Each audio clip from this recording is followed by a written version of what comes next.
जो Indus water treaty है, इस पर इंडिया की तरफ से बहुत इंसिस्टेंस है कि इसको रीनिगोशिएट किया जाए। तो मैं जानना ये चाहता हूँ कि इंडिया की तरफ से कौन से ऐसे इश्यूज़ हैं जो रेस किए गए हैं और उन इश्यूज़ पे गवर्नमेंट ऑफ पाकिस्तान की क्या पोजीशन है। जी, राना अंसर साहब, पार्लियामेंट्री सेक्रेटरी। राना साहबा का माइक खोलिए। जी, थैंक यू सर। सर, जो क्वेश्चन जो पूछा गया है वो एक इंडस वाटर ट्रीटी 1960 का जो मायदा है इंडस वाटर का, वो 2023 से पाकिस्तान जो है इंडिया के साथ नेगोशिएशन कर रहा है, लेकिन इस वक्त तक इंडिया ने कोई आंसर नहीं दिया है। वो ये चाहता है कि जो 2 साल पहले के जो 1960 का जो मायदा है उसके साथ जो चीज़ें तय की गई थी उसको दोबारा से नए सिरे से मॉडिफाई किया जाए। लिहाजा पाकिस्तान इस सिलसिले के अंदर 2 उनको खतूत लिख रहा है, लेकिन वहाँ से कोई आंसर अब तक नहीं आया है। जी, एक सप्लीमेंट्री है Mirza Ikhtiyar Beg sahab. Thank you ji sir. मेरा सवाल सिर्फ यह है सप्लीमेंट्री कि जो ग्वादर के लिए पहली जो डेलिब्रेशन हुई थी वो ये थी कि हमारा कॉन्सेप्ट गलत है, हम पोर्ट डेवलप करके शहर डेवलप करना चाहते हैं, लेकिन दुनिया भर में शहर डेवलप होते हैं तो पोर्टें डेवलप होती हैं। तो तय ये हुआ था कि ग्वादर सिटी को डेवलप किया जाए ताकि पोर्ट डेवलप हो, लोग आए, जहाज आए, एंकर हो वहाँ पे, और नाइट लाइफ हो, रेस्टोरेंट, दूसरी चीज़ें। तो अभी पानी, बिजली और गैस की जो इंफ्रास्ट्रक्चर की चीज़ें थी वो तक नहीं दी गई हैं। तो शहर को डेवलप करने की बात बहुत पीछे है। मैं ये पूछना चाहूँगा फादिल वजीर से कि क्या आप इस पॉलिसी पे जिस पे डेलिब्रेशन हुई थी कि शहर को पहले डेवलप करें फिर पोर्ट डेवलप खुद ब खुद हो जाएगी, और दुनिया भर में ऐसा होता है, क्या मेजर्स लिए हैं या लेने की इंटेंशन है आपकी?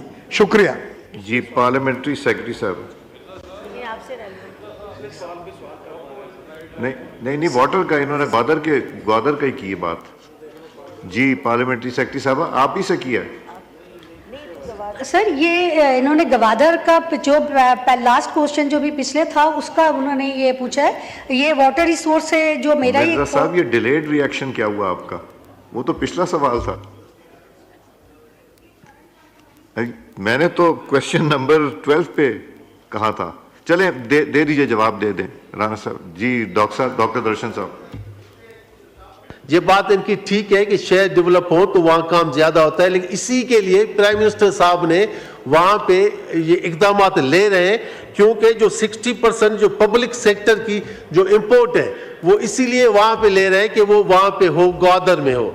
और उसके अलावा जो है अफगान ट्रांजिट जो है वहाँ पे वो उनको बाउंड था कि वो बैंक गारंटी दे, लेकिन प्राइम मिनिस्टर साहब ने और ये एहसन इकबाल साहब ने ये कहा है कि कमेटी के थ्रू ही कि उनको ये फेवर है कि वो जो है वो इंश्योरेंस के जरिए वो अपना सामान वहां पे लेके आ सकते हैं। और एक हम और ट्रांसशिपमेंट की भी बात कर रहे हैं, और हम कंपनियों से बात कर रहे हैं कि वो बड़े शिप्स जो दुबई में या किसी और जगह पे उनको महंगे पड़ते हैं उनके चार्जेस, वो यहाँ पे लाएं और यहाँ से छोटे छोटे जहाज़ों के जरिए वो और जगह पे सामान जो है वो लेके जाएं। और ट्रांस जो है ट्रेड की भी हम बात करें तो हम इस पे बहुत काम कर रहे हैं, और government of Pakistan specially prime minister साहब शहबाज शरीफ साहब इसमें बहुत इंटरेस्टेड है कि ये ग्वादर जो है ज्यादा ऑपरेशनल हो, और जब ये चीजें होंगी तो ये ऑपरेशनल ज्यादा हो जाएगा और उसके बाद सिटी भी डेवलप हो जाएगा।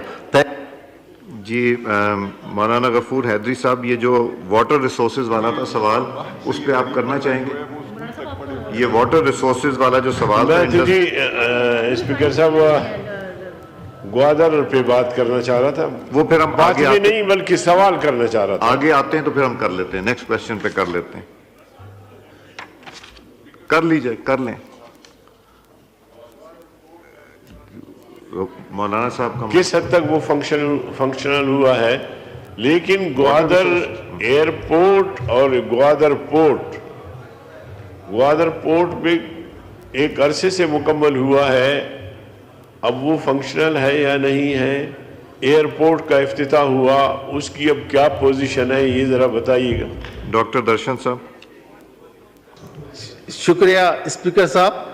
ये बिल्कुल ग्वादर पोर्ट जो है वो फुली फंक्शनल है और वहाँ पे जहाज आ रहे हैं। अभी रिसेंटली भी 2-3 दिन पहले भी आया था और वहाँ पे वो काम कर रहा है। जहाँ तक एयरपोर्ट की बात है वो तो एविएशन वाली ज़्यादा अच्छा जवाब दे सकते हैं, लेकिन मेरा ख्याल है वो भी वहाँ पे फंक्शनल है, लेकिन एयरपोर्ट जो पोर्ट है वो फुली फंक्शनल है।